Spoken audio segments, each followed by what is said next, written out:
Iran ಹಾಗೂ America Israel ನಡುವಿನ ಯುದ್ಧದಿಂದಾಗಿ ಜಾಗತಿಕ ಮಟ್ಟದಲ್ಲಿ ಇಂಧನ ಅಭಾವ ಕಂಡು ಬರ್ತಿದೆ.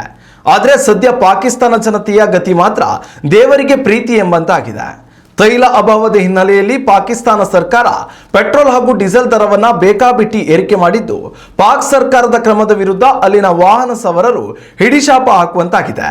ಪಾಕಿಸ್ತಾನ ಸರ್ಕಾರ ನೀಡಿರುವ ಹೊಸ ಆದೇಶದ ಪ್ರಕಾರ 1 ಲೀಟರ್ ಪೆಟ್ರೋಲ್ ದರ ಬರೋಬ್ಬರಿ 458 ರೂಪಾಯಿ 40 ಪೈಸೆ ಪಾಕಿಸ್ತಾನಿ ರೂಪಾಯಿ ಆಗಿದೆ.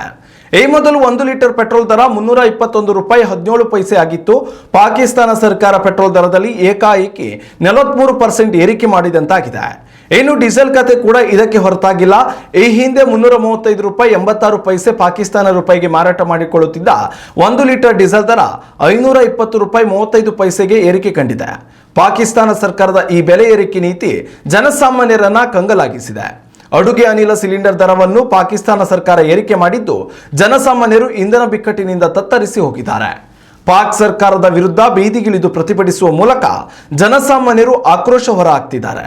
ಕಳೆದ ತಿಂಗಳಷ್ಟೇ ಪೆಟ್ರೋಲ್ ಹಾಗೂ ಡೀಸೆಲ್ ದರದಲ್ಲಿ 20% ಏರಿಕೆ ಮಾಡಿದ ಪಾಕ್ ಸರ್ಕಾರ ಇದೀಗ ಮತ್ತೊಮ್ಮೆ ಏಕಾಏಕಿ 43% ದರ ಏರಿಕೆ ಮಾಡಿರುವ ಸರ್ಕಾರದ ನಿರ್ಧಾರದಿಂದ ಜನತೆ ಬೇಸತ್ತು ಹೋಗಿದ್ದಾರೆ.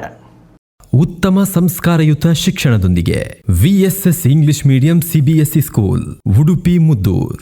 ನರ್ಸರಿಯಿಂದ 10ನೇ ತರಗತಿವರೆಗೆ ಶಿಕ್ಷಣದ ಜೊತೆಗೆ 5ರಿಂದ 10ನೇ ತರಗತಿವರೆಗಿನ ವಿದ್ಯಾರ್ಥಿನಿಯರಿಗೆ ಉತ್ತಮ ಹಾಸ್ಟೆಲ್ ಸೌಲಭ್ಯವೂ ಇದೆ. ನಿಮ್ಮ ಮಕ್ಕಳ ಪ್ರವೇಶಾತಿಗಾಗಿ ಈ ಸಂಖ್ಯೆಗೆ ಕರೆ ಮಾಡಿ.